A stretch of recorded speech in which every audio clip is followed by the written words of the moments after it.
He's here. Now, broadcasting from the underground command post, deep in the bowels of a hidden bunker, somewhere under the brick and steel of a nondescript building, we've once again made contact with our leader, Mark Levin. Hello, America. Mark Levin here. Our number, 877-381-3811, 877-381-3811. The Russians continue to slaughter innocents, and I will get to that later in the program. In our own country, the CEO of Disney has bent over backwards and has just surrendered himself completely to an extraordinarily radical and aggressive movement. The LGBTQI plus or whatever community. Used to be live and let live. What goes on in your bedroom is nobody's business, but not anymore. It must be taught to 5-year-olds, 6-year-olds, 7-year-olds, and 8-year-olds, according to Disney Corporation, according to its current CEO and its former CEO, Iger, according to various producers at Disney, various executives at Disney. That is the new mission of the family-friendly parks, movies, books, television. And I want you to hear this for yourself. And I think the American people have had about enough of this. I really do. Here's Bob Chapek, Disney CEO. Cut one, go. By now, I hope you've all read my most recent note, in which I pledge to be a better ally for the LGBTQ plus community, apologize for not being the ally that you needed me to be, and committed to ensuring that our company lives up to its values. I meant every word, and that's what we're here to talk about today. I know that we've got work to do, and that work starts with listening. I'm glad the company will hear from today's panel of LGBTQ plus employees, and I hope that you are as impacted as I've been by the voices that I've heard over the past few weeks. I've read many emails that have been sent, spoken with LGBTQ plus employees and their allies, met with advocacy groups, and convened my own leadership team. And I have been taken by the honesty, the openness, and the urgency of their stories. I want you to know that your words have made a real impact on me. I understand that we've made mistakes and the pain that those mistakes have caused. And I know that our silence wasn't just about the bill in Florida, but about every time an individual or institution that should have stood up for this community did not. I and the leadership team are determined to use this moment as a catalyst for more meaningful and lasting change. Do you notice that most of the focus here is entirely in environments that involve little children? Isn't that what Disney is all about? Obviously older kids too, but for the most part, they're focused on elementary school age children and even pre-elementary age school children. And that the focus of the Biden administration, elementary school children, the focus of the Secretary of HHS, elementary school children, the focus of the NEA and the AFT, two of the most radical organizations in America, little children, elementary school children, preschool children. This isn't about the rights of adults and their private parts. This is about protecting little kids from these corporatists, from governmental officials, from politicians, pushing a radical agenda. It is a radical agenda. Brainwashing little kids, creating psychological issues, exposing them to sex and sexuality at the age of 5, 6, 7, and 8. This isn't about don't say gay. It's about keep your mouth shut in front of my kid. Whether you're straight, gay, or whatever the hell you are. It's about protecting the children.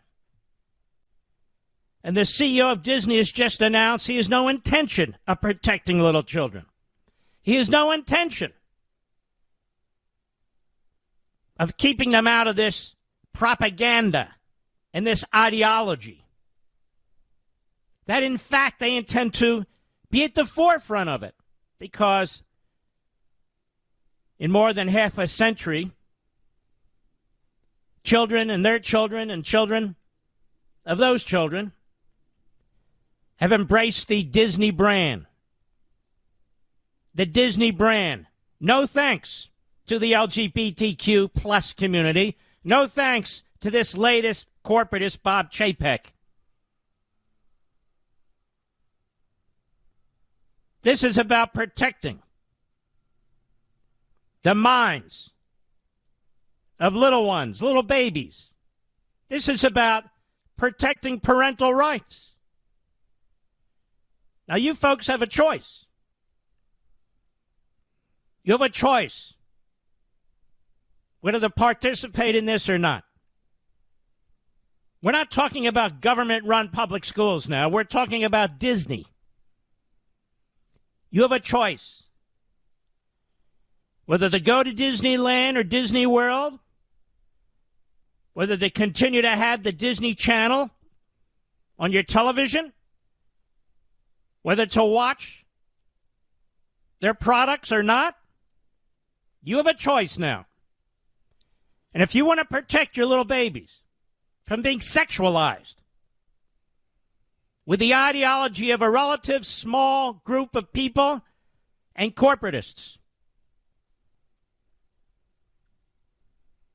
who wish to impose a viewpoint on your children, who wish to introduce your children to sexuality at a very, very young age, which is so damn unhealthy,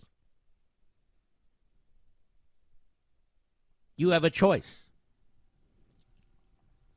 This has always been the intention of the hard left, the Marxist left, to manipulate at a very young age.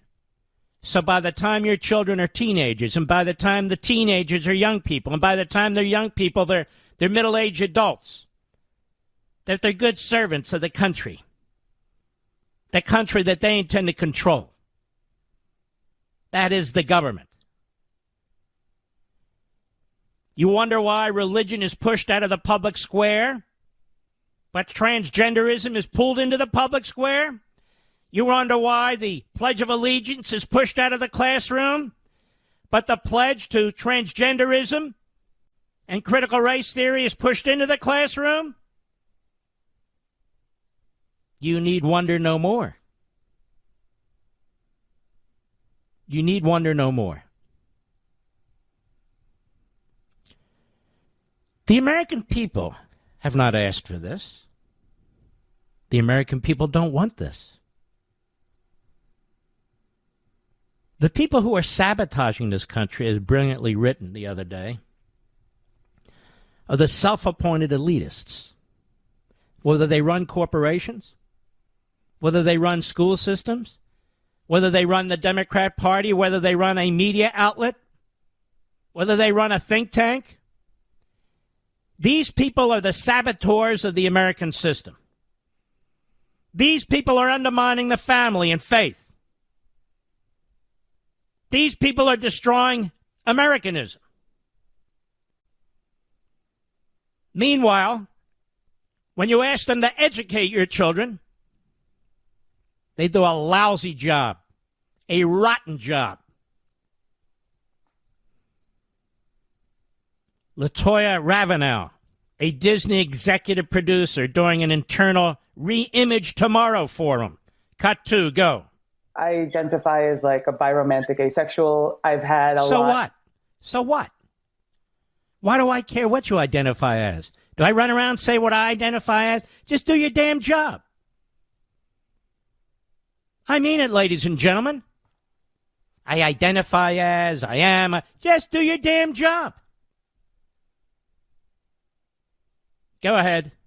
I identify as like a biromantic asexual. I've had And I don't even know what a biromantic asexual is. All these weird thoughts and ideas, and may I say perversions. Biromantic asexual, Mr. Producer. What the hell is that? This guy brought it up. I have every right to give an opinion and ask a question. If he didn't bring it up, I wouldn't have an opinion or ask a question. I don't know what he's talking about. And what does it matter? Unless these viewpoints are imposed on your 5-year-old. Go ahead. Of learning and growing about myself this year, kind of facilitated by how comfortable I felt on the Proud Family and with my immediate team at Disney TVA. And so it's just sort of like this creative dissonance between my personal experience where I feel so safe and so supported. I mean, like, I wasn't like in the closet, but like I'm real out now. But like, and like outside of my team, outside of TVA, it's just, it feels like the things that we believe that we're trying to put into the shows are not what we're seeing in the real world. And yeah, it leaves you in a weird space. I'm still thinking, like, I want to use my content to like go deeper, like talk about how non-monolithic the LGBTQ plus community as an asexual. Like, it's just like, I feel like a lot of people don't know what that is. I have to like have a dissertation ready at any given time. I want to like add the pockets of the LGBTQ community that you don't see. I was like, I want to get like gay advanced. And then I realized like, oh, we need to go back to like gay 101. Okay, I have no idea what he or she is rambling on about. None. But I'm very glad that's a Disney executive producer, aren't you, Mr. Producer? Cut 3, go. The showrunners were super welcoming. Meredith Roberts and like our leadership over there has been so welcoming to like my like not at all secret gay agenda. And so like I feel like I felt like it was, I mean, like maybe it was that way in the past, but I guess like something must have happened in the last like they're turning it around, they're going hard. And then all that like momentum that I felt, like that sense of I don't have to be afraid to like, let's have these two characters kiss. Let's in the background. Like I was just wherever I could, just basically adding queerness to like if you see anything queer in the show, I'm proud of them. But like I just was like, no one would stop me. Okay, that's enough. I'll be right back. Mark Levin.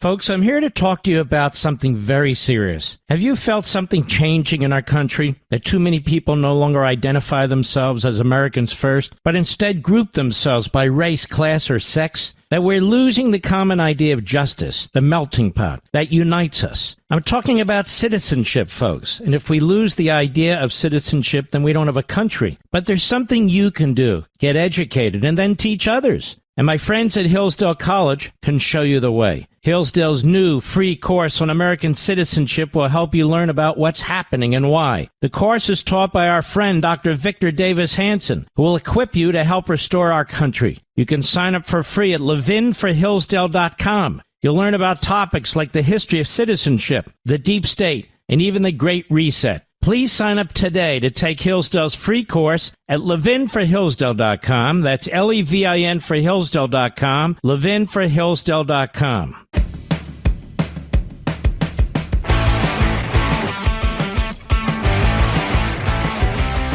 Carrie Burt, not to be outdone as Disney corporate president. Disney corporate president. And we want to give a hat tip to Chris Rufo for gathering up these things. And during this internal re-imaging tomorrow forum, she says in part this, cut 4, go. When I was at Freeform, it was very much in the brand ethos of Freeform to be the tip of the spear when it comes to inclusion. And we, like you, LaToya, I mean, we jumped up and down. We celebrated that. Nobody stopped us. Okay. Inclusion? Are they including evangelical Christians? Are they including Orthodox Jews? Are they including Muslims? Who are they including? They talk about exclusion. I'd like to know, any evangelicals of note been asked to participate in this? Any leading Orthodox Jewish individuals or groups? Or Muslim individuals and groups? Have they been asked to participate in this? I don't think so. They talk about inclusion. They don't mean inclusion. They mean indoctrination. Go ahead. Start at the top, please. When I was at Freeform, it was very much in the brand ethos of Freeform to be the tip of the spear when it comes to inclusion. And we, like you, LaToya, I mean, we jumped up and down. We celebrated that. Nobody stopped us. And it felt great. And in part, I think nobody stopped us because we were, we were targeting Gen Z and millennials. We were targeting a younger, I think, more open-minded. Yes. We have to target younger and younger and younger because they're very open-minded, you know. The complete politicization of Disney by these executives, by these producers, by these directors, and more, has destroyed the entire purpose of Disney. You want to create a propaganda mill, then go start your own company. Now, Disney is a public company. It has investors. We call them shareholders, ladies and gentlemen. There's some huge shareholder entities that own big chunks of Disney. And most of them are quite radical left. But you have a right, if you look at Chapter 7 of American Marxism, if you own any shares of Disney, whether through mutual funds, IRAs, 401ks, or whatever, or choose to buy a handful, to show up at their shareholder meetings and be heard.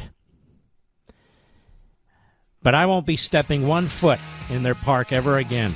It's a damn shame how they've destroyed Walt Disney's entire purpose and his life's work. I'll be right back.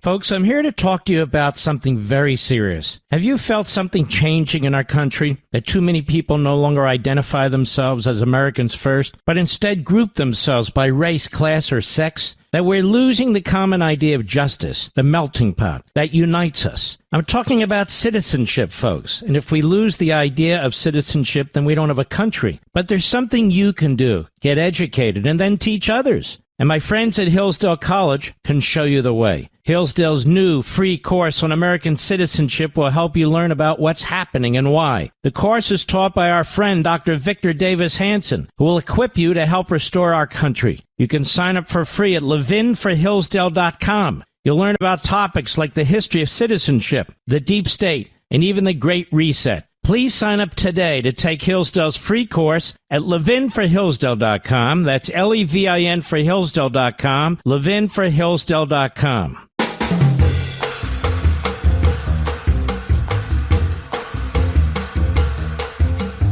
Liberty's voice, Mark Levin. Talk with that voice now. 877-381-3811. So, of course, if you try to protect your little ones, your own little kids, from all of this, there's something wrong with you. No, there isn't. There's going to be a backlash to all this. If not, we're doomed. If we're not, we are doomed. Nikole Hannah-Jones, in my view, is a fraud, a phony, and a radical leftist who's pushed false history with the support of the New York Times. Of course, as you know, if you listen to this program, the New York Times has a habit of being an incredibly destructive and dangerous force. Ask the Ukrainians. Ask the Holocaust survivors. Ask the Cubans who were lucky enough to escape Castro. Ask them. Nikole Hannah-Jones is on something called CNN Plus with somebody called Chris Wallace. Let's take a listen. Cut 21, go. And to say that they were 20, 30-year-olds. The country was brutally suppressing blacks, but the greatest generation wasn't. Well, they were. I mean, they weren't. You're telling me that a kid coming off a farm in Indiana or a kid who came from Brooklyn was suppressing Indiana black had people? the largest population of the Klan in the United States. The Klan was I understand, but that wasn't the 20-year-old kid who You don't think risked his 20-year-olds were in the Klan? You don't think 20-year-olds were fighting? I don't think many of them were, no. I mean, I don't know what evidence you have of that. Well, what evidence do you have that they were? I didn't argue that they were. You're saying what they weren't. You said many of this generation was brutally suppressing democracy for millions of Americans. And that's factually inaccurate. How many of that generation were? Do you think that the only people... I'm just asking. Go ahead. You think that's a broad brush that you're willing to paint the 20 and 30-year-olds who defended democracy? I'm not talking about the leaders. I'm not talking about the laws. I'm not talking about the country. I'm talking about the young people who risked their lives. For instance, on the beaches in Normandy, they were brutally suppressing African Americans. One, I think it's a strange point to parse. Two, I don't think of a 30-year-old. A 30-year-old is not a young person. A 30-year-old is a fully grown person who can serve in Congress, who can be the mayor, who can enact laws. The and vast policies. majority of 20 and 30-year-olds, the vast majority of white people, the vast majority of all people were not members of the Klan. Okay? The vast majority of the people in the United States, even in the South, never owned slaves. Okay? Doesn't excuse it, but a little bit of truth would help with Nikole Hannah-Jones. Cut 22, go. We wouldn't parse this, I think, if we were talking again about another country and say, well, yes, the government was violently suppressing, but everyone else, they weren't. They were glorious. You don't do that. This is an argument about what our country was allowing. These were countrymen, and they were fighting, by the way, in a Jim Crow military. They were fighting in an army, in the Navy, where black people were segregated, where black people didn't even have equal rights in the military they were serving in. And we all allowed this. I don't understand this trying to parse off who gets guilt or who does not. We all allowed this. I'll give you an example. Harvard today is discriminating against Asians. As a group, Asian students who are filing applications to get into a Harvard college have better grades and better test scores than most other ethnic groups. Why? Because they keep these stats. But Harvard is practicing a form of affirmative action, and therefore Asians are being discriminated against, the way Jews have been discriminated against. How do I stop that, Mr. Producer? It went to federal court. I believe it's in the Supreme Court now, but it went to federal court, and the court upheld it. How do I stop that? And how come Nikole Hannah-Jones never mentions that? Never. She talks about the United States military. The United States military is all over the world now, defending people who don't look white in many places, who are not Christians in many places, like in the Middle East, like in Asia, like in Africa. What about that? Our borders are wide open, but even when they're not, our immigration policies have enabled more people to come into this country from the third world who are not white, which is changing the demographics of the country. In fact, Obama and Biden have celebrated that in recent past. What about that? What about all the 20 and 30-year-olds, not to mention 15-year-olds and 18-year-olds and 60-year-olds who fought in the Civil War and the 300,000 casualties on the side of the Union. In the greatest war in American history, when it comes to casualties, what about it? When the vast majority of the men who fought that war didn't own slaves, whether they were with the North or the South.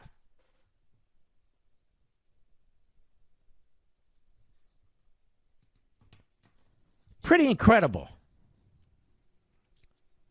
Pretty incredible. The falsehoods of the 1619 Project are well documented. All you have to do is Google it, by great scholars who are historians. And the misrepresentations, the purposeful misrepresentations of American history. Nobody denies that slavery existed. Why would you? What we deny and reject is the Marxism that attaches to it now and seeks to destroy every aspect of our history. We reject that. You know, ladies and gentlemen, in the first draft of the Declaration of Independence, Thomas Jefferson, a slave owner who despised slavery, and this terrible contradiction did exist, tried to end it going forward. He was 33 years old. He was in Philadelphia. He drafted the first and subsequent copies, versions of the Declaration. A committee reviewed it and so forth. But they were already at war with Great Britain. And they didn't believe that they could afford to lose a single state. And there were two states in particular that were aggressively opposed to any changes when it came to slavery, and they were Georgia and South Carolina. But in his initial draft, Jefferson wrote, in part,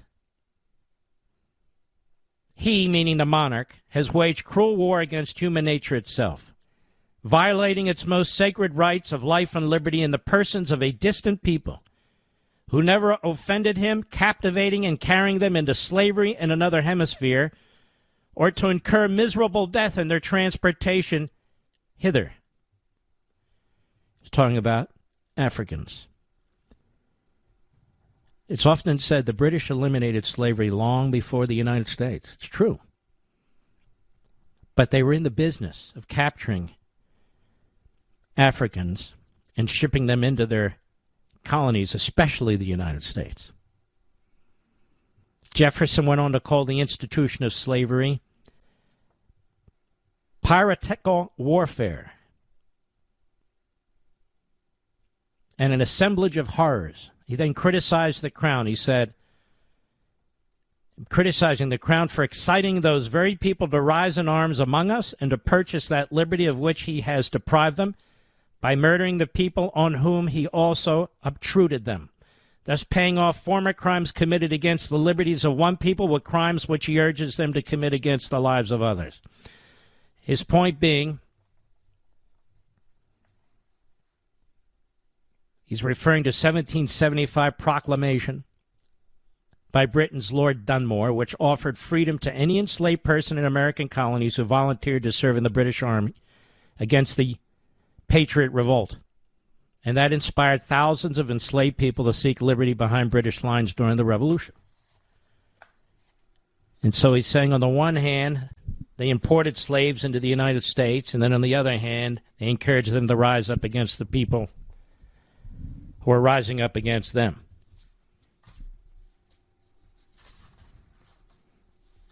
So why didn't the founders abolish slavery right out of the box?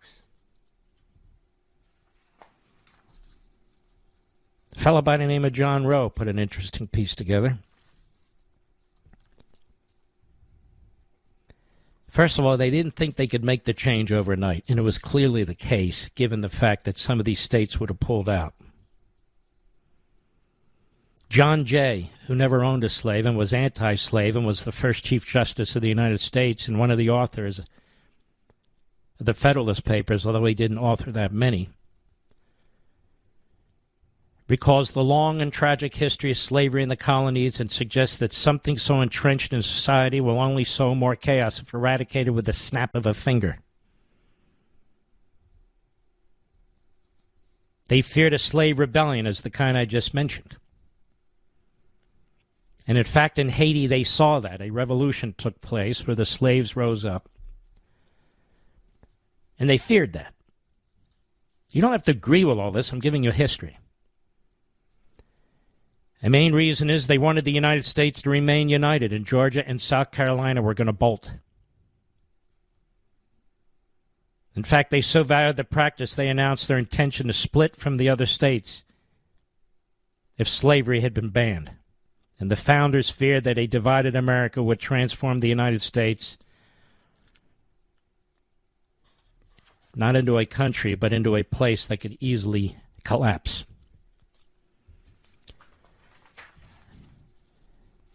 And they wanted the United States to remain united. But the founders did implement some measures that would quell slavery's spread. I'll bet you never heard of Article 6 of the Northwest Ordinance of 1787. Article 6 banned slavery in the Northwest Territory and all its eventual states.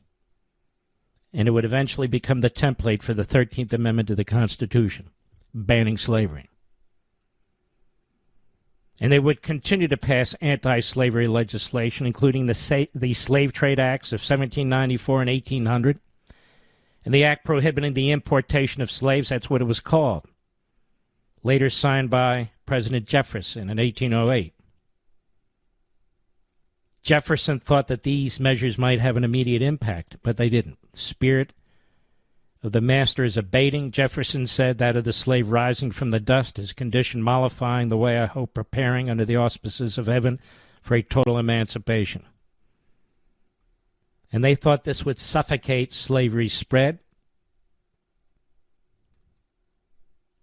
but it took much longer. It took much longer. And they did other things in the Constitution. When the South insisted on counting slaves as individuals for the purpose of apportionment, the North said, the abolitionists said, you can't do that. You treat them like chattel, and then you want to count them as people to empower yourselves in the Congress. That's where the 3/5 compromise came in. And in the Constitution, the elimination of the importation of slaves by 1820. They had a big problem with Britain. It was still a relatively big country, and they couldn't control their borders. And Britain was taking advantage of it to undermine the new nation as well. Now, I can go on and on about this. Maybe one day I will, but I won't now. It's a far more complex history than most of you have been taught, or most of the media will explain. It's certainly not a defense of slavery, which is really the most repulsive thing you can do to another human being, short of just torturing them and slaughtering them. But in many ways, that is the definition of slavery, isn't it? And my people, my ancestors, were well aware of slavery. And they had slaves in Greece, Rome, said the Middle East. Today, there's slavery in Asia and the Middle East and in places in Africa. And of course, Communist China is a slave state that all of these corporations are happy to do business with. I'll be right back. Mark Levin.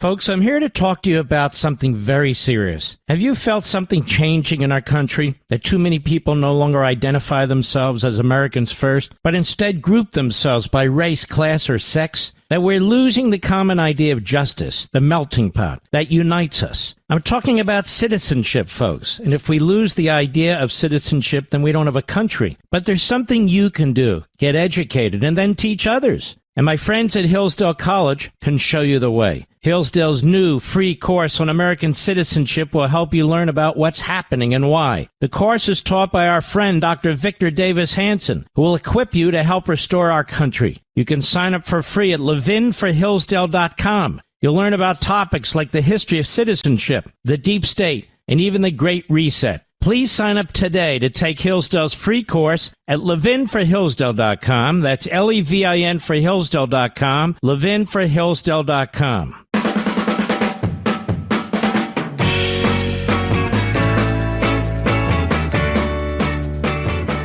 Nikole Hannah-Jones and those who push this ideology in critical race theory, which is a Marxist theory, have done nothing for black men and women in this country. Black Lives Matter has done nothing for black men and women in this country. Nothing. Abraham Lincoln died as a result of his position on the Civil War and especially slavery. Just remember, less than 25% of the white people in the South owned slaves. Less than 5% in areas of the North. It's horrible. Please don't get me wrong. But the vast majority of the people in this country knew it was wrong. And they did something about it. Something big that almost no other country's ever done. Abraham Lincoln did more than Nikole Hannah-Jones and her radical left ilk. It's going to have to wait, Rich. And her radical left ilk did more than all of them put together by ending slavery. He embraced America's founding. He embraced America's framers. He quoted from the Declaration of Independence, the first sentence of which Ketanji Brown-Jackson rejects. He embraced the Constitution and quoted from the Constitution. He loved America. And he explained that without the framers of the Constitution and without the Declaration of Independence, there would have been no moral basis, official moral basis for ending slavery in America. That the men who wrote the Declaration of Independence and died to defend it, the vast majority of them knew that slavery was wrong, and they set the wheels in motion for their children and grandchildren to accomplish what they were incapable of accomplishing. And that's what they did. That's what they did. That's Abraham Lincoln, who Nikole Hannah-Jones also trashes. And they trash Martin Luther King because he didn't believe in critical race theory either. Enough. We'll move on. I'll be right back. This segment of the podcast is exclusively sponsored by Pure Talk. Pure Talk offers great coverage and can save your family money on your wireless bill every single month. Go to puretalk.com to find the plan that's right for you. Thank you again for listening, and thank you so much for this sponsorship, Pure Talk. He's here. He's here. Now, broadcasting from the underground command post, deep in the bowels of a hidden bunker, somewhere under the brick and steel of a nondescript building, we've once again made contact with our leader, Mark Levin.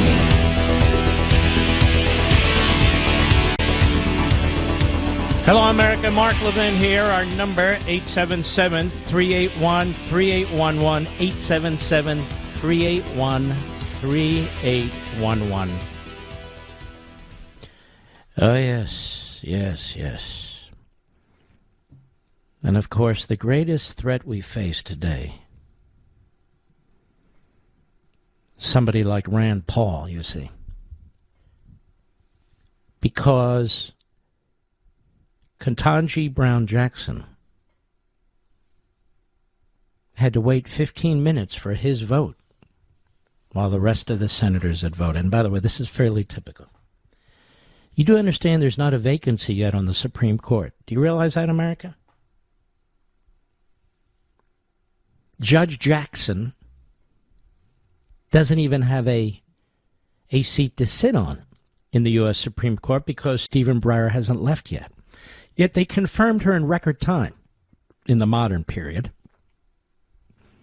There were days, we're reminded, when these were kind of just easily done without hearings, voice votes, and so forth. But, you know, that's like 120 years ago.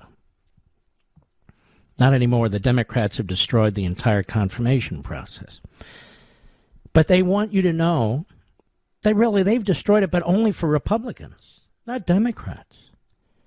And what was done to poor Judge Jackson is just unacceptable. Unacceptable. And, of course, it was only done to her because she was black. And the Republicans lost their opportunity to participate in a historic moment. Now, their opposition to Clarence Thomas wasn't because he was black. It's because, well, he's an originalist. Their opposition to a host, maybe a score, of minority candidates nominated by Republican presidents have nothing to do with race. No. It's that they lack empathy. They lack empathy to be judges. They're right-wingers. It doesn't matter if they're, quote-unquote, historic nominations. They're, quote-unquote, controversial nominations.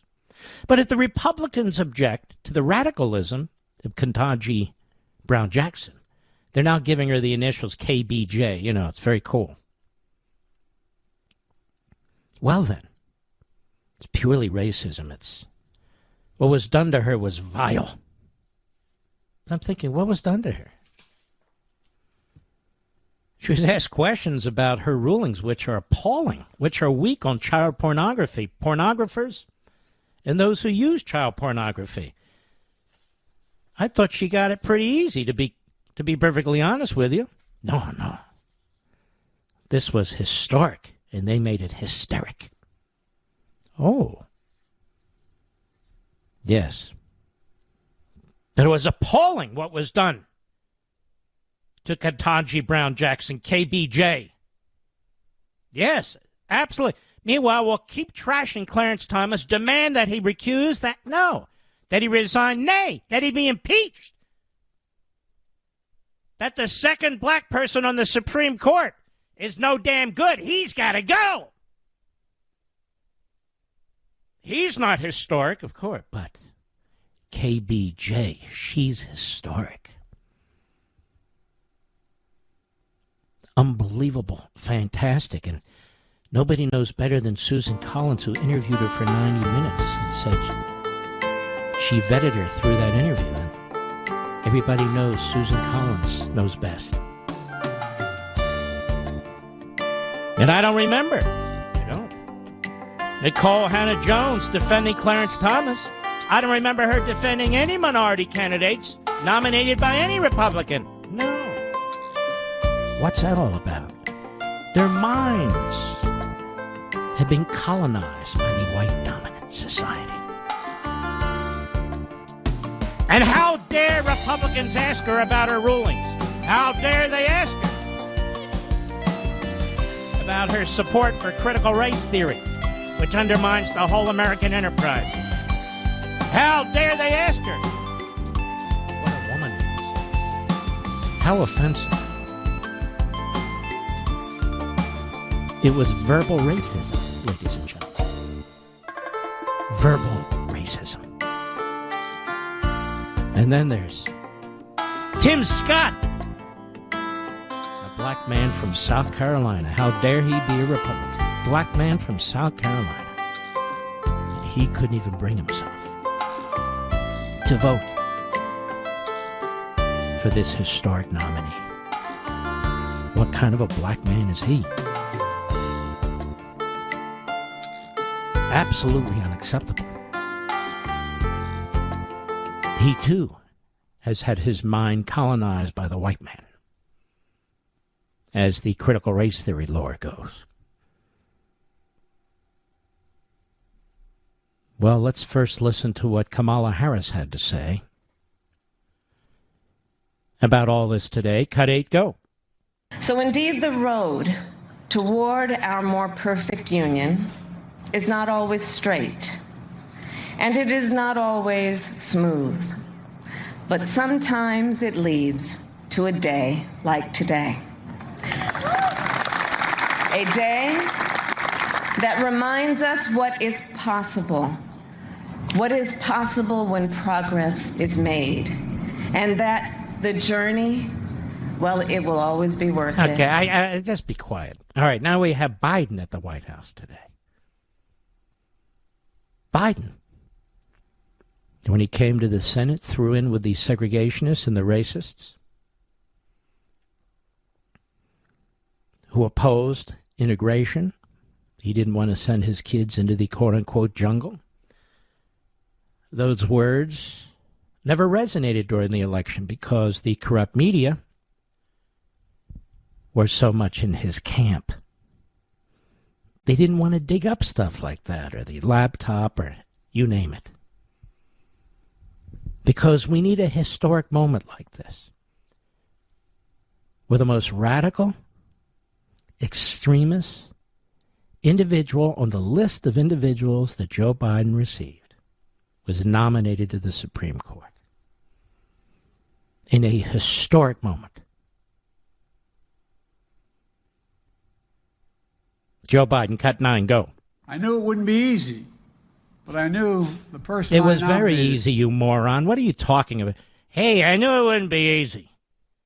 As he squints, as his dentures are kind of moving around in his big mouth.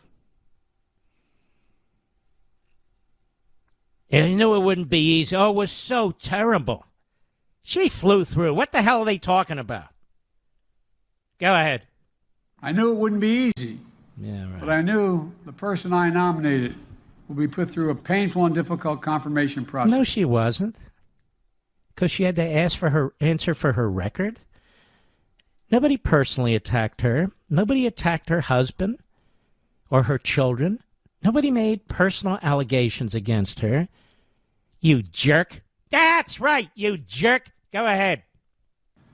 But I have to tell you, what Judge Jackson was put through was well beyond that. There was verbal abuse, the anger. Verbal abuse. This is the man who tried to destroy Clarence Thomas. This is the man who tried to destroy Bob Bork. This is the man who tried to destroy Miguel Estrada. This is the man who tried to destroy one qualified nominee after another. This is the man who blocked Rogers Brown, a black woman from the D.C. Circuit Court, for 2 years. I knew it would be hard. I knew it would be tough. The verbal abuse that she was put through. What's a woman? Am I a biologist? I don't know. One of the dumbest answers in confirmation history. But then there's Cory Booker. See, they're all trying to rewrite the history that took place here. Cut 10, go. And so I think this was more than just a normal hearing. I think that when people saw, not all of my Republican colleagues, not even most of them, but when some of them kind of went to lines of questioning that were seeming insulting and demeaning and degrading, or just being filthy, frankly. Like what, pal? Like what? Like what? And this is how you're going to be treated too, ladies and gentlemen, of any race, background, or whatever, particularly if you're a person of faith, particularly if you're a parent. You don't want your kids going through all this transgender indoctrination and sexualization. If you oppose critical race theory, this is the way they treat parents who go to school board meetings and so forth and so on.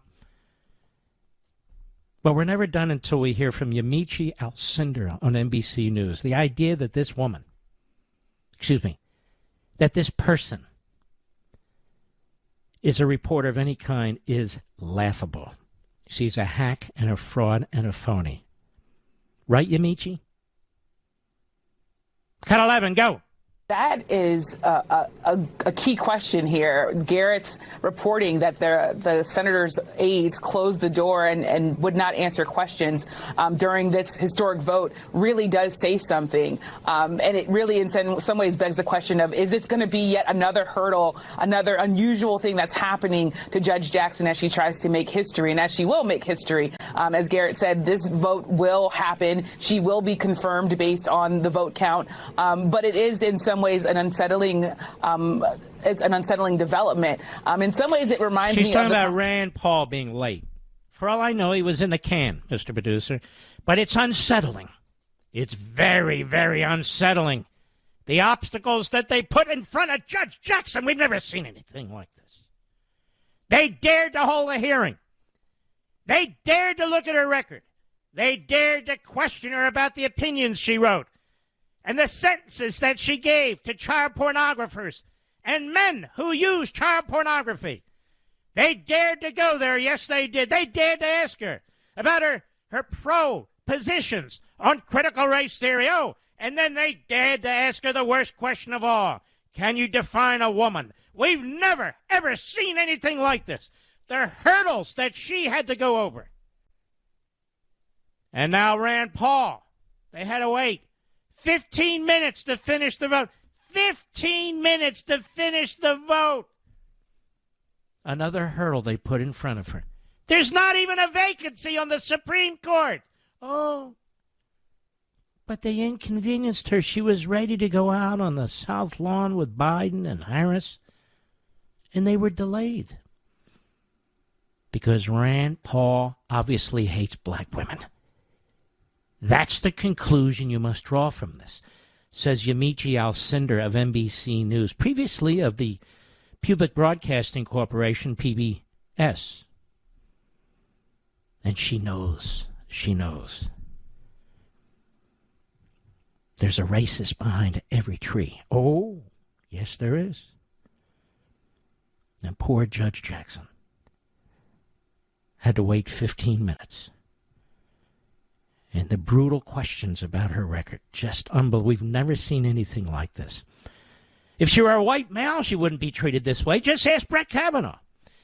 If she were a black man nominated by Republicans, she wouldn't be treated this way. Just ask Clarence Thomas.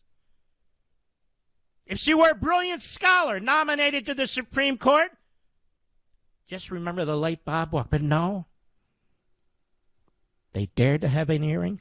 20 hours of questions over 4 days, maybe 3, and ask her the tough questions. What's a woman? Well, I'm not a biologist. That'll go down in the annals of history as the toughest question ever asked a nominee, and he asked it of a historic nominee. So rather than have a hearing and rather than ask questions, there should have been a parade. A parade. I'll be right back. Mark Levin.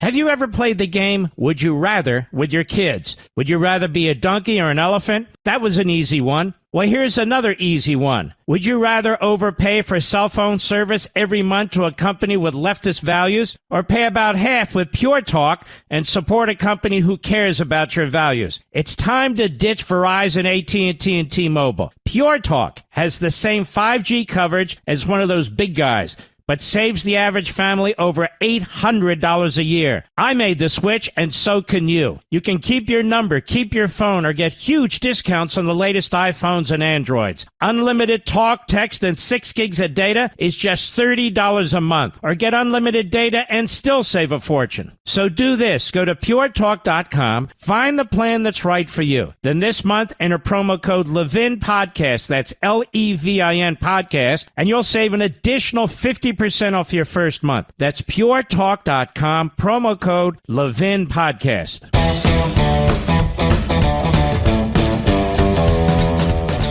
must get, how many emails a day, Mr. Producer? Even though my email address is private, by now I've had it a long time. Hundreds of emails. Hundreds. From family and friends and sometimes strangers. I don't know how they get it. Always promoting something. You need to listen to this. You need to read this. Can I come on your radio show? Can I come on your TV show? I go, oh my God, it never ends. What do you think of my article? What do you think of that? And if I don't get back right away, it's, well, you really should, you know. But are you not my friend? You're ignoring me, or this is spectacular. Why won't you listen? Folks, I only have 2 ears and 1 brain. And as much as I love everybody, sends me their stuff and so forth, it's the rare email that provides me with information I haven't already seen or contains an audio or video that is particularly profound.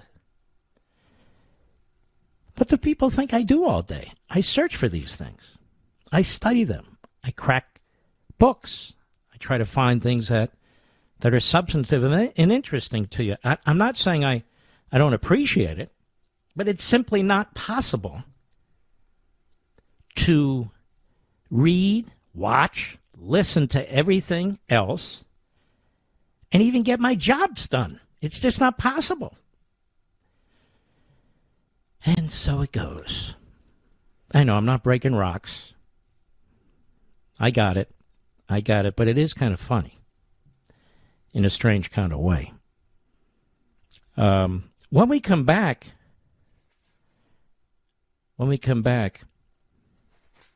Ukraine. I hope you're not bored with this topic, because it's very, very important. What did the Russians do today? Well, they only slaughtered another 50 civilians that we know of. Civilians that were told that they could leave to try and get out of the eastern part of Ukraine before Russia just starts bombing indiscriminately again.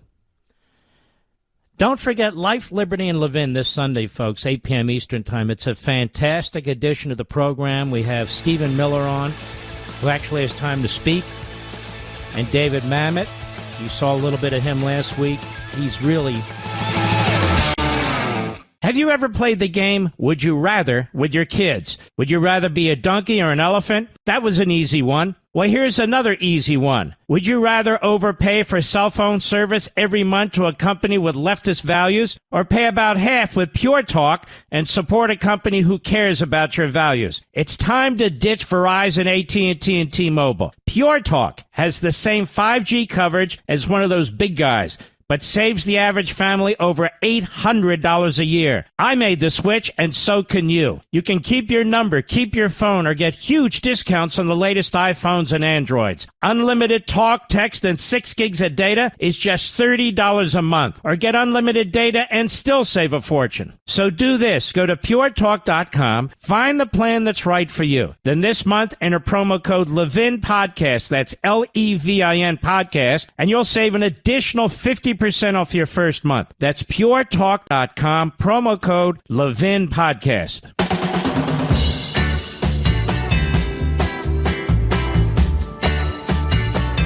Can't got your tongue? Cough up a fur ball and call 877-381-3811 right now from Mark Levin. You know, ladies and gentlemen, what's interesting is what the media often ignore or smear as conspiracies often turn out to be true. What took place in Michigan? The kidnapping, the effort to kidnap the governor of Michigan. Didn't that sound preposterous to you when you first heard that, Mr. Producer? They're going to kidnap the governor of Michigan and do what with her? Like that's going to change how Michigan is governed with the lieutenant governor and all. I mean, really? And we've been reporting about this along the way. Well, as our friend at Right Scoop points out, 0 guilty verdicts found in Whitmer kidnapping case. The jury rendered verdicts today in the Whitmer kidnapping case against 4 men who were accused of trying to kidnap the Michigan governor. Remember how that was exploited by the media, the Washington Compost, the New York Slimes, the Trump haters?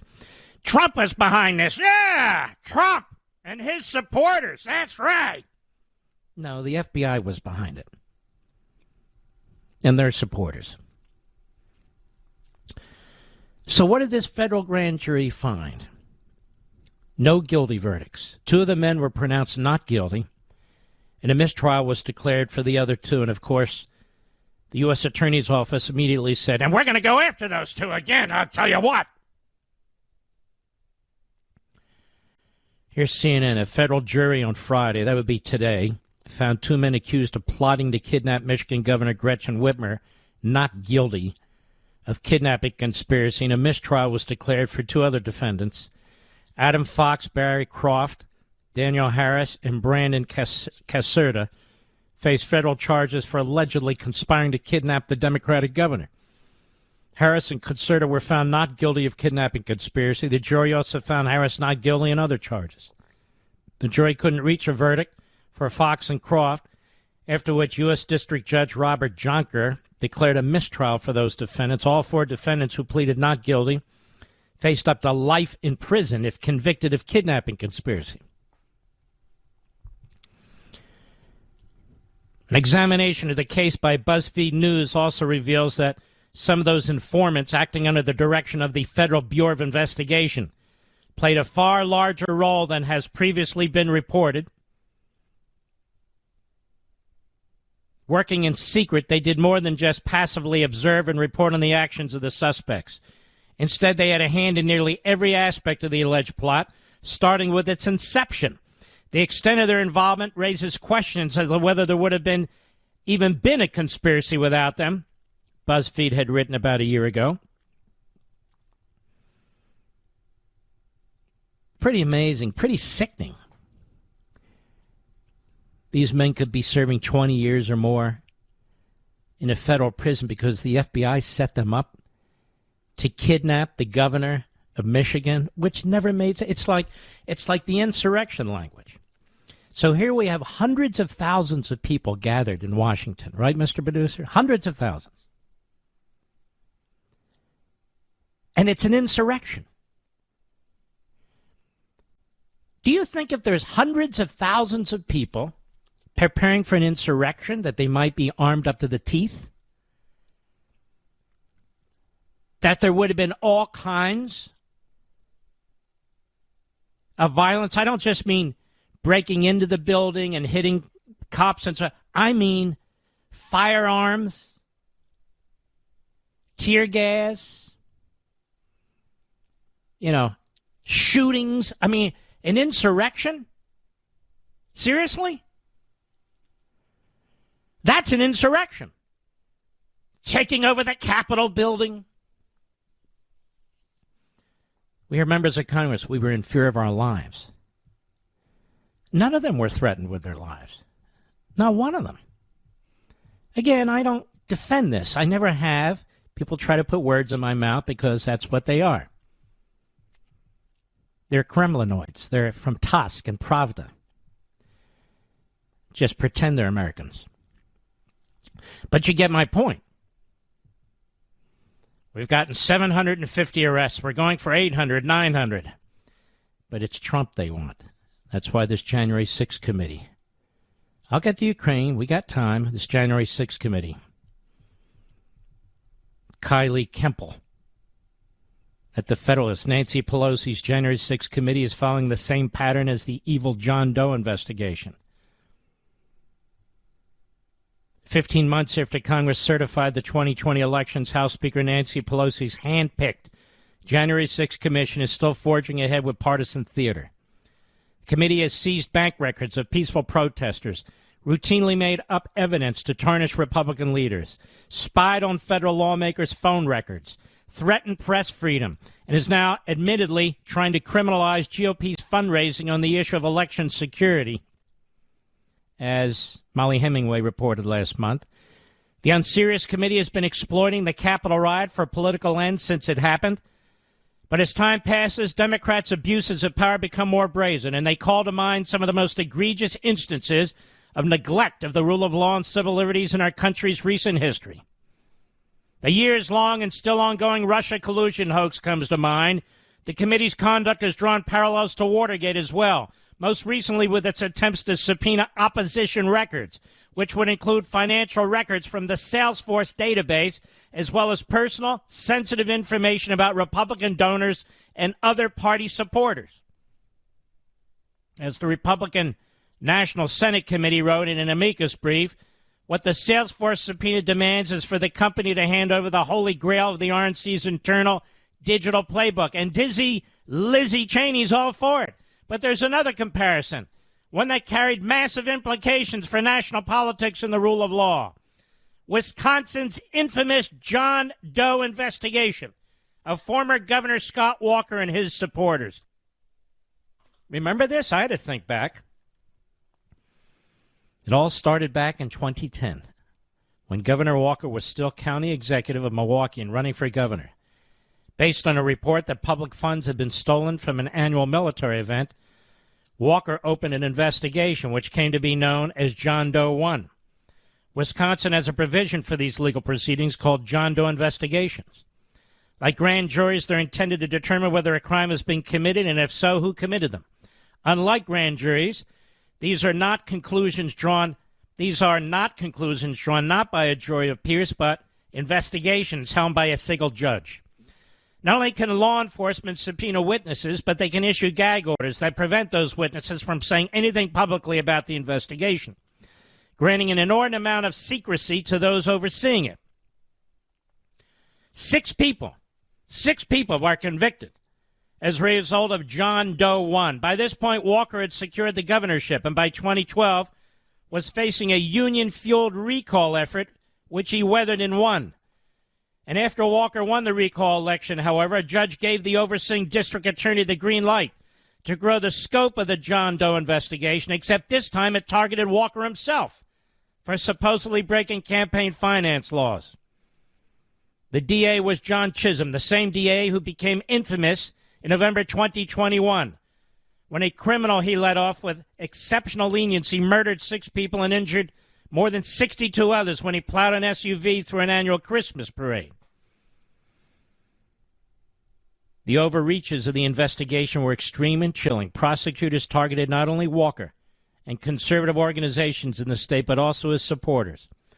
For instance, as Kimberly Strassel documented in her book, The Intimidation Game, a 2013 subpoena going after one target, Eric O'Keefe, who directed the conservative Wisconsin Club for Growth that helped with Walker's recall election victory, shows the insane breadth of the investigation. It included all of O'Keefe's correspondence going back to April 2009 with dozens of people whose own names were listed on its first page. Among several visible political figures were also listed lots of small vendors, too. Fundraisers for the club. The government would have been hard-pressed to know the club had such associations, and it goes on and on. The subpoena's demands were shocking. Not only did they expose spying and cover a grand scope, O'Keefe would later learn that in a single day, prosecutors had subpoenaed 29 different conservative organizations in Wisconsin. But they also included gag orders that prevented the recipients of these subpoenas from telling anyone except their attorney what was in the search warrant, or even that they had received them. The gag order would have been bad enough for people like O'Keefe, but he wasn't the only one whose communications were summoned. Others had them seized in the form of pre-dawn raids. One of the raids occurred at the home of political consultant R.J. Johnson, except Johnson and his wife weren't home. The only person home in the still dark hours of the early evening was their 16-year-old son, who was prevented by a troop of armed law enforcement from calling his parents, his grandparents, who lived less than a mile away, or even a lawyer. The son was told that he was also under the gag order and could be hauled off to jail if he told anybody what happened. Similar thing happened to Johnson's business partner, Deborah Jordahl, when an armed deputy sheriff showed up at her door at 6 a.m. with a search warrant. And just like the Johnsons, the Jordahl children were also subject to the gag order. Just like this committee, the harassment carried consequences, both personal and professional, for the targets. O'Keefe, Johnson, and Jordahl all experience hits to their businesses due to the cloud of suspicion and the loss of their records and digital assets. On top of it all, carried the weight of the knowledge that they could go to jail. In fact, the investigation also had consequences for the state's entire conservative movement. And it goes on. And that's exactly what the Democrats and the two reprobate repubes are doing on this committee. That's exactly what they're doing. They're turning the legal system upside down. I'll be right back. Mark Levin.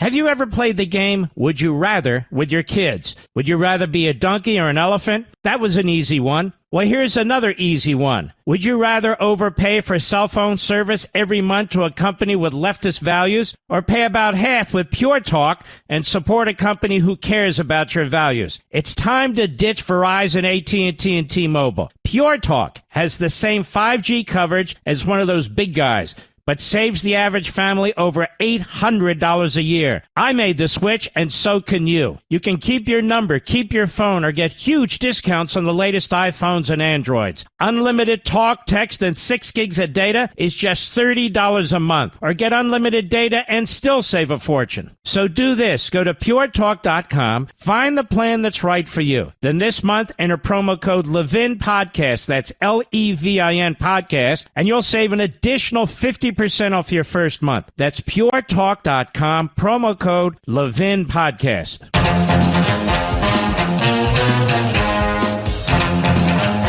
Headline: Explosive Pennsylvania testimony explains how leftist money infiltrated election offices in 2020. I strongly encourage you to read it over there at the Federalist. They and Just the News and a handful of others are doing a fantastic job covering what's been happening, as well as Blaze.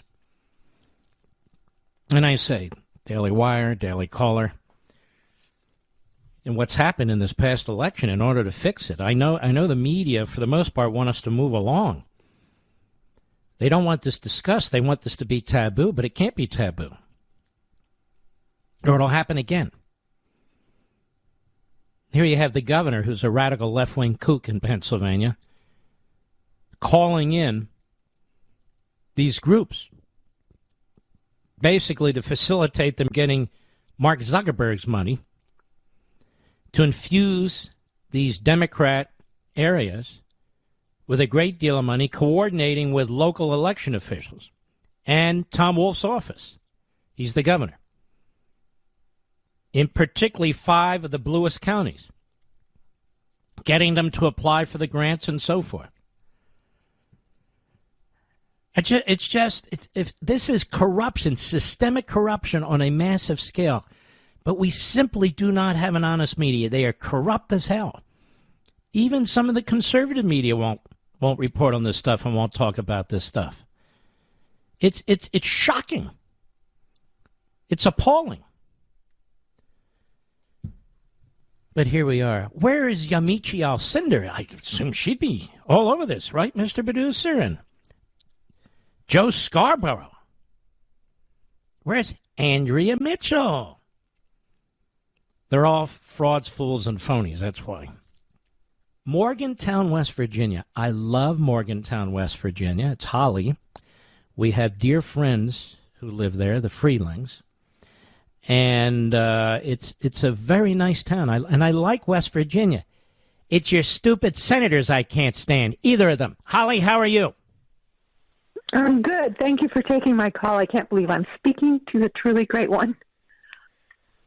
My wife says that from time to time, you know. Well, she's a smart woman. And well, am I going to pay for that? I just want to correct my...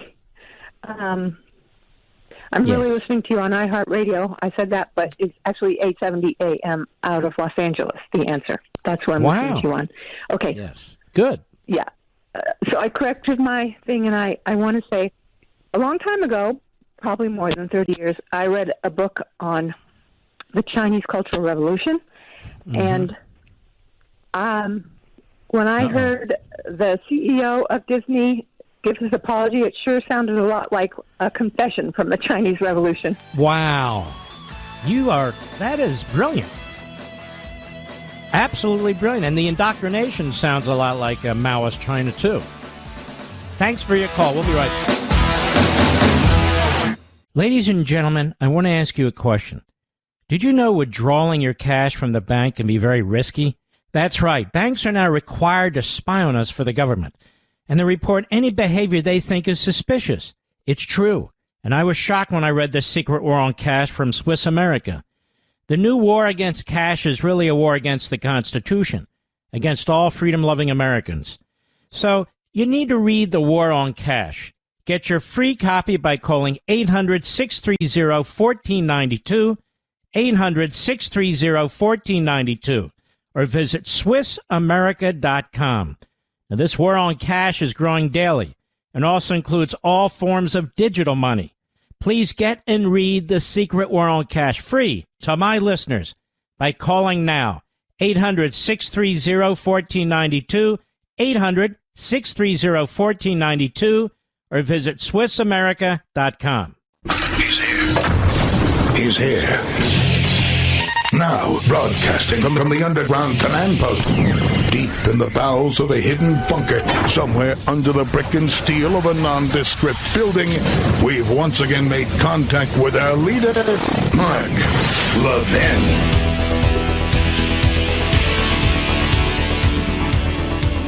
Hello, America. Mark Levin here. Our number, 877-381-3811, 877-381-3811. A reminder, please, this Sunday, like every Sunday, 8 p.m. Eastern Time, Life, Liberty, and Levin. If you can't watch it live, it is fun to watch it live, but if you can't, please DVR the program. You can DVR right now. Set it for every Sunday, 8 p.m. Eastern, so you'll never miss it. We have a fantastic show this Sunday. I think these programs through. I think the guests through. It's not just a quick conga line. We give people an opportunity to speak. It is a completely different format, as you well know. And it's pretty funny. The other week, Mr. Producer and I were kind of laughing because Media Matters said, this is boring. This isn't going to work. Remember that, Rich? It's the number one TV show, news talk show, whatever we call it, news opinion show on Sunday nights, period. And there's other good shows, too, on Fox that precede and follow my show, by the way. It's a very solid and fun lineup. I will also be on Fox and Friends Sunday in the 8 a.m. Eastern Time hour. I don't know anything beyond that. I have reduced my appearances just because I need to from time to time. I will not be here Monday. I'm not on vacation by any means. Just another minor procedure, if you will. And so that's Monday. And I should be back here Tuesday in the saddle. I do not like leaving you folks. And then Friday is the first night of Pesach, or Passover. And so I won't be here for that either. But I'm here all the other days. I mean, I don't take a ton of time off. I certainly don't take vacation time off. If it's family or medical or, a religious matter, then yes, I need to from time to time, depending on when those days occur. So just so you know. So I won't be here Monday. Mr. Call Screener is going to be the host Monday, right, Rich? All right. He does a great job. He's a great guy. And he's one of us. You are one of us, aren't you, Richie? Just kidding. He's one of us. Look, we can't have libs around here. I mean, how would I get my work done? We have the smallest crew of anybody.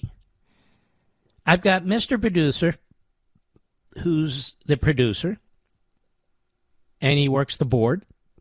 And I've got Mr. Call Screener, who's really the assistant producer, who works the phone. Do you think that's easy? It's not. First of all, they don't work half the time.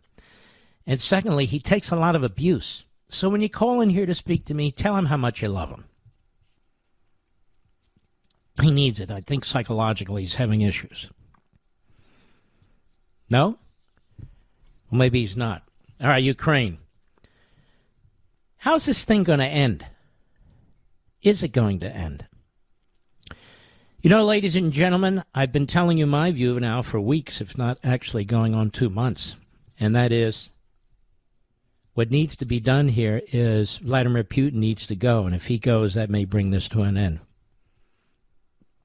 There's a gentleman by the name of George Friedman at a site called GPF, or geopoliticalfutures.com. I was unaware of it. I saw it on Instapundit. Glenn Reynolds, great site, and Glenn Reynolds is a great guy. And the gentleman writes in part, as we consider how the war in Ukraine will end, we must first understand how it began.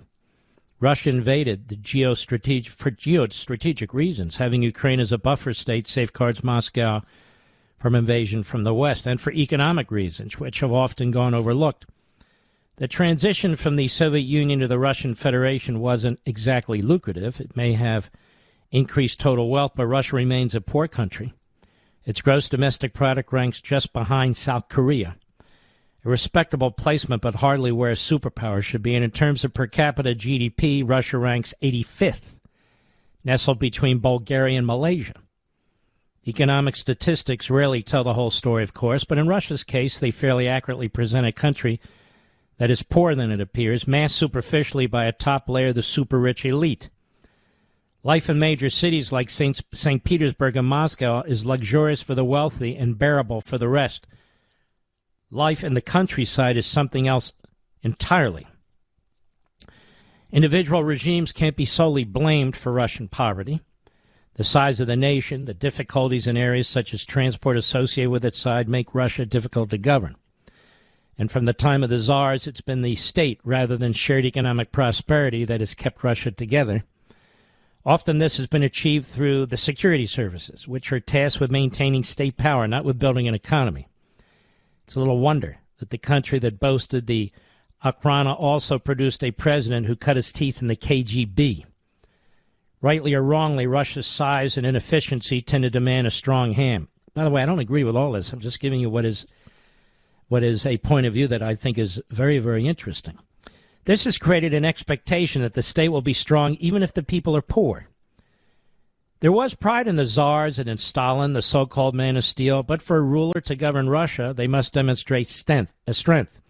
The intellectuals in Russia speak of democracy and human rights. The people want protection against invaders from without and against impoverishing chaos from within.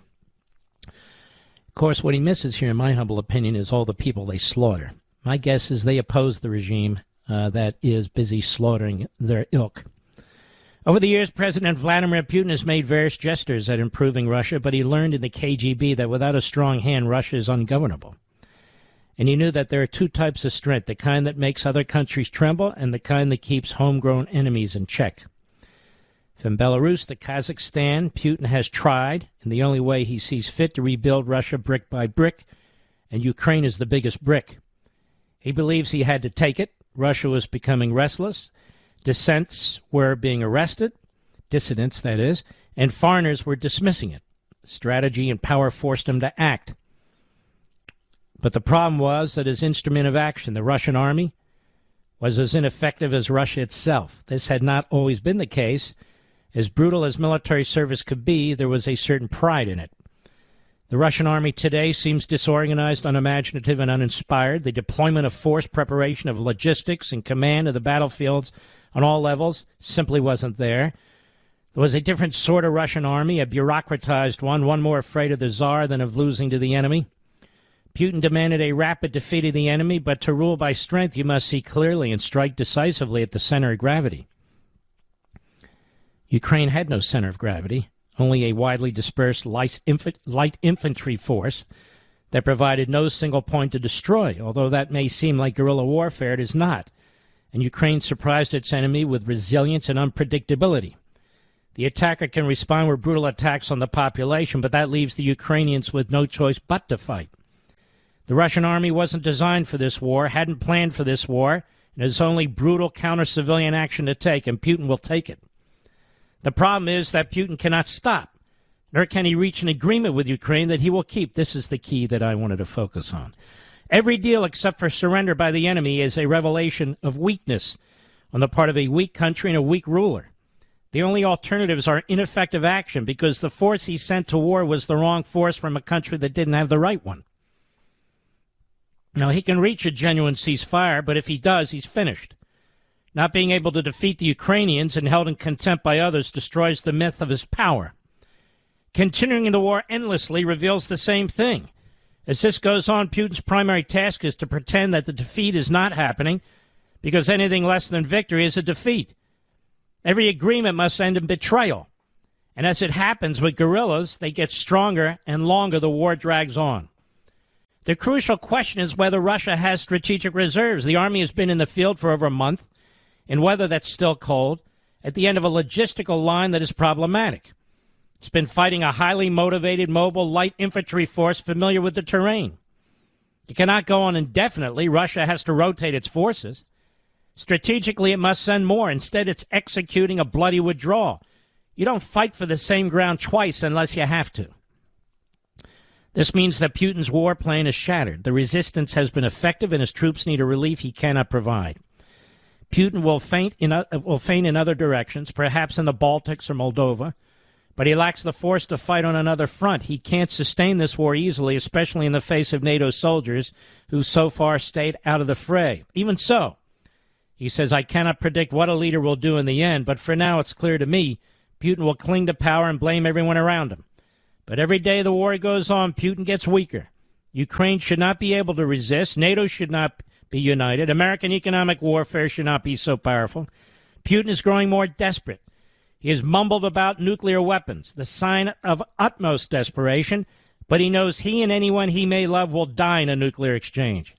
Even if he's prepared to commit suicide rather than capitulate, he knows that in order to launch, he must go through several hands. And each of those hands knows that the counterstrike will kill their loved ones. Therein lies the weakness of nuclear war. Retaliating is one thing. Initiating is another. Putin trusts few people, and he doesn't know how reliable anyone would be in this situation, nor what the Americans might do if they saw preparation for a Russian launch. That's an important point. Putin gives up his position. He is compromised and perhaps lost. The buzzards are circulating. So he must continue to fight until he's forced out and someone else not responsible for the disaster takes over and blames it all on Putin. I think that this can't end until Putin is pulled from the game. Hello. That's been my point, too. Oh, there can be some deal, but Putin won't honor it. He says, obviously, I'm moving here away from geopolitical analysis into the political. The former tries to minimize individual influence, while the latter emphasizes it. That gives my forecast an inevitable imprecision. But given the situation on the ground and given Russian internal dynamics, it does seem that all the forces coming to bear on Putin dictate a certain direction. The war will end, but the war is evolving in a way that creates unique pressures on the Russian political system. Because of the nature of the system, the pressure pivots onto Putin. Now, this is not the only outcome. Ukraine might collapse. Russia might collapse. The Russian army may devise a strategy to win the war. A settlement that is respected might be reached. All these are possible, but I don't see much movement in any of these directions. A political end is what I would bet on, with the Russians taking the short end of the stick. And I wouldn't have thought this on the first day of the war, but I think this is likely the shape of the last day. I think it's certainly possible, and I don't think this can come to a real legitimate end, a lasting end, until Putin is taken out. And I also think, I would add to what this gentleman has written, the Ukrainians need more weapons.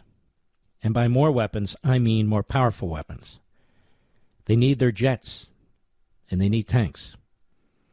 And then Putin loses, and the world wins. And I'll be right back. Mark Levin.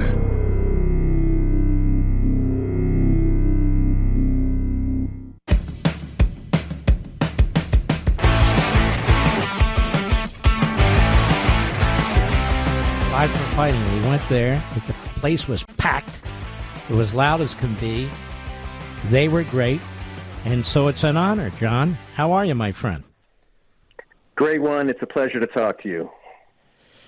This is a fantastic song. It's not your first patriotic song. And you turn these songs around very, very quickly. Tell me, is this the way you fulfill, your support for these great people, these great causes, and conversely, try to expose the opposite? Not really. Most songs you craft, it takes kind of months to write the hundreds of lines to get 30 that people, can sing along with you. But we've had these events in this year, certainly Afghanistan, that was just such a moral debacle that song that I wrote was just a scream of anger. This song a little different. Certainly, I think ever since Zelensky turned down our plane ticket and said, send me some ammo, that we thought this was a different guy. But, Mark, I got to give you a little credit on this one, my friend. I was actually watching you passionately speak early on about Zelensky, and you said, we're going to know this guy's name. They're going to say this guy's name in 1,000 years. And that stuck with me. And I was thinking about it for a few days, and I was thinking, will they know his name in 1,000 years, or will his heroism be in vain? Because I think we are on this tipping point of history. And after that, the song kind of wrote itself. I wrote it on a Thursday. I recorded it on a Friday, put it out on a Saturday, and by Monday, people were playing it. So it is just kind of a burst of creativity. But boy, if you're looking for inspiration, this guy's generational. I agree. I think he is Churchillian. And in fact, one of the great experts on Churchill thinks he's Churchillian. What do you think? I see Reagan in him. I see Churchill in him. Certainly, one person can't change the world alone, but we've seen in history one person's fortitude, conviction, courage can drag the rest of us to the right side of history. Look, nobody thought weeks later we'd still be talking about Ukraine and Zelensky. Milley said it would be over in 72 hours, but this guy actually might pull it out. But history is still yet to be written. And you're exactly right. You've been better on this than anyone. If we do not support this guy, I still get the sense we're standing on the sidelines hoping he wins.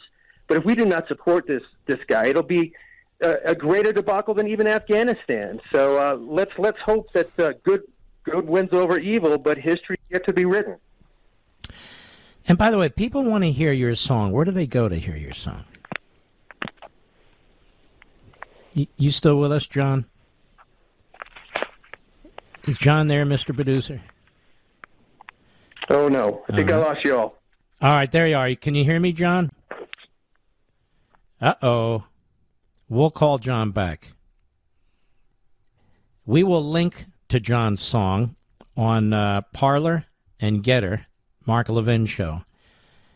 And if you're lucky, Mr. Producer and Mr. Call Screener will put the song and link it on their Twitter accounts. I'm not part of Twitter. They already did. They're becoming kind of famous in and of themselves. Rich and Richie. All right, so what we'll do is we'll try and get John back for after the bottom of the hour and bring him back, because I want to talk to him further. This man is a great patriot, and here's the thing. It's important to have people who know how to affect the culture beyond talking, like me. And I absolutely admit this.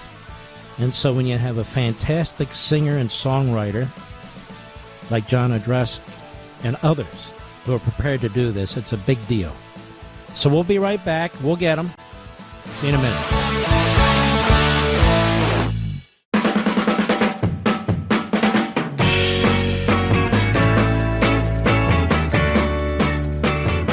Mark Levin, the research arm of conservative media. Call in now, 877-381-3811. And we'll be right back with John Ondrasik. In fact, we just found him.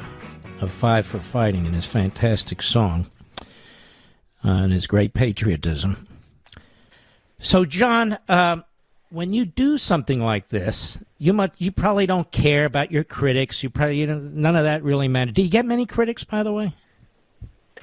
Yeah, of course. I mean, YouTube took down my Afghanistan song. A lot of folks did not like blood on my hands. But I'm blessed. I'm on the backside of my career. I have some security. I don't have to worry about, paying the rent. So I have the luxury of kind of speaking my mind and not worrying about a few mean tweets. But, of course, that doesn't apply to the rest of the industry in this cancel culture world. Mm-hmm. And have you always been patriotic like this? You know, I don't have military in my family, but, certainly after my song Superman kind of became one of the songs from 9/11, I started corresponding with many of our troops during the Iraq War, and very quickly I learned how the power of music can be so healing for them, and got to do a lot of USO tours, and certainly understood very quickly. Went down to Gitmo, and I remember having this experience in Gitmo, sitting on the shores, literally in the floodlights of the prison there, singing to these 18, 19-year-old kids kind of guarding the prison, and in the background there was a big guard gate and a guard tower and a Cuban guard with a M15, and the U.S. flag was silhouetted by the moon, and it was a lifetime moment. And I realized on that side of the fence, I'm not free, and on this side of the fence, I am, and these kids in front of me are protecting that. And that really kind of defined the next kind of 20 years of my life, supporting the troops and freedom and all these things we tend to take for granted in the West. I guess you know Gary Sinise, I assume? I'm with him right now, Mark. We're in Colorado Springs. Gary's out there feeding some cops, and we're doing an event for a Republican candidate for Senate here in Colorado Springs tonight. So, he's certainly been quite an inspiration, and I'm an ambassador for the Gary Sinise Foundation, and he said to give you his regards. He's a big fan of yours as well, and boy, he is the Bob Hope of our generation. Isn't he amazing? Absolutely amazing. Well, so are you, John, and I cannot thank you enough. This is a fantastic song, as your other one was, and I very much appreciate it. So keep up the great work. You're very inspiring to millions and millions of people. Well, I appreciate you for the inspiration for the lyric. I don't know if Levin and Ondrasik will ever get up there with Lennon and McCartney. But, sounds like a law firm. But we got one. Yeah. We got one under our belt, buddy. That's very, very kind of you. I can't imagine I had anything to do with it, but you're very, very kind. I appreciate that. Take care. You, God bless, brother. You too. That on the internet, and we will link to it, and I encourage you to get it, and please share it with as many people as you know. And if you know people in Ukraine, definitely share it with them. And I know we have people listening to the program who do, so please do that. I think that would be very inspiring to many, many of those folks. All right, Mr. Producer. Ladies and gentlemen, our number is, what is it? 877-381-3811. See, people get turned off when I don't take calls. I can't help it. 877-381-3811. 877-381-3811. One of the subjects I'm going to tackle big time this Sunday on Life, Liberty, and Levin is immigration. Or more to the point, an open border. And Peter Doocy today follows up with Jen Psaki on this issue of giving free phones to everyone. I mean, can you imagine? This country is just collapsing. Before I do that, I wanted to make a point. And I read a piece the other day, and by golly, I can't even find it. It's okay. And the gentleman who wrote it, I'm sorry, but he wrote a piece. You can Google, I guess, the word saboteur and elites, and it'll probably pop up. But it definitely got me to thinking. It's not that the idea is completely new, but I like the way he explained it. And it's this. The people who are destroying this country are the self-appointed elites. The self-appointed elites, whether it's in our school systems, whether it's in publishing houses, whether it's on television, think tanks, the vast majority of the American people who are out there working for a living, or who've retired after working for a living, or who've served in the military, police officer, you name, they don't want to fundamentally transform America. If we had a vote today among the American people, and the question was, are there more than two genders? The overwhelming majority of the American people would say, of course not. If they were told what was in this Florida law, that basically it says, and fundamentally, you are not to expose 5 to 8-year-olds to sexual discussions or information. Do you think the vast majority of the American people would agree with that? The answer is yes. Do you think the vast majority of the American people would say, secure our border, we don't know who's coming across? The impact on the nation's welfare system, healthcare system, law enforcement system, school system is enormous. And we have to look out for the American working people and middle class. Do you think the vast majority of the American people would agree with us? Yes, they would. Do you think the vast majority of the American people hate meat processing companies, big meat? You think the vast majority of the American people hate oil companies? I know they're not popular, but think they're responsible for not drilling? That's their business. That's what they do. What do you fear the most? Government. The Internal Revenue Service? Knocking on your door, sending you one of their letters? I can't think of anything more frightening than that. The fact of the matter is, the American people don't support American Marxism. But what they do on the far left is they use elections. First of all, they cheat and lie, whether it is their media or their politicians or their lawyers, which is why they haven't put a single proposal out there to make elections more secure, to have integrity in elections. They push the opposite. All right, I got to go. I had a lot to say, but time's up. I'll be right back. Mark Levin.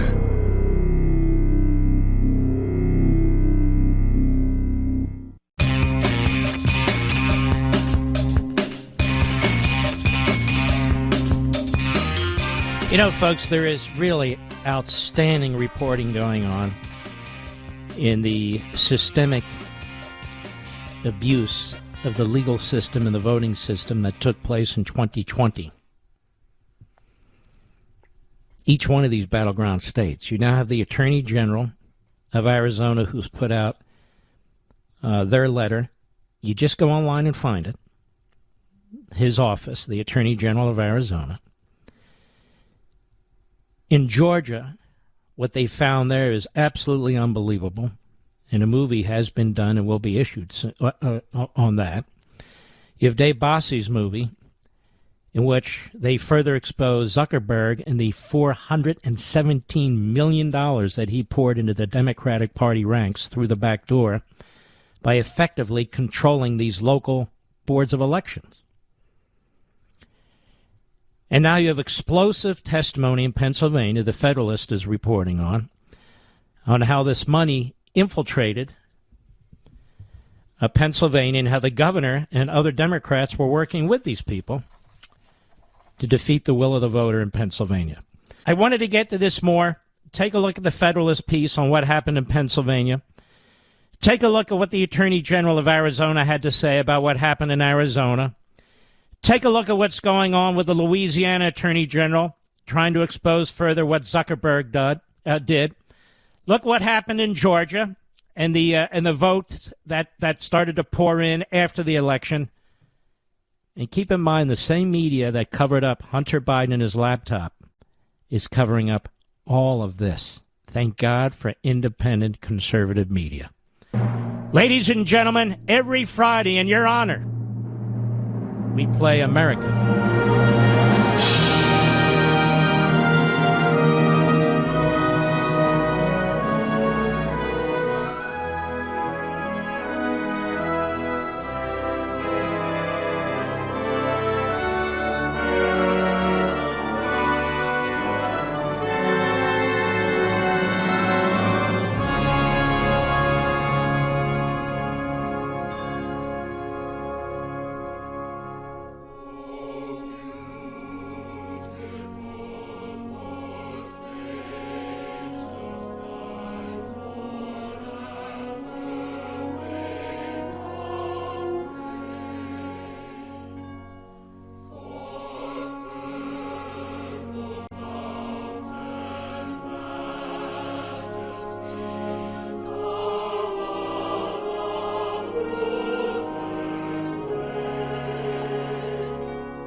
Geopolitics will be back on Tuesday, but we'll have the great Mr. Call Screener on Monday. Also, please don't forget, Sunday, 8 p.m. Eastern Time. If you can't watch live, please DVR, Life, Liberty, and Levin. Very, very compelling show. I think you'll agree after you watch it. We salute our armed forces, police officers, firefighters, emergency personnel, our trucker friends, and our freedom fighter friends in Ukraine. Good night, Spritey. Good night, Griffey. Good night, Pepsi. Good night, Smokey. Good night, Zelda. Good night, Gigi. Good night, Indy. So many of them. And good night, little Barney. Take care of yourselves, America. We shall overcome. Good night, Dad. Good night, Mom.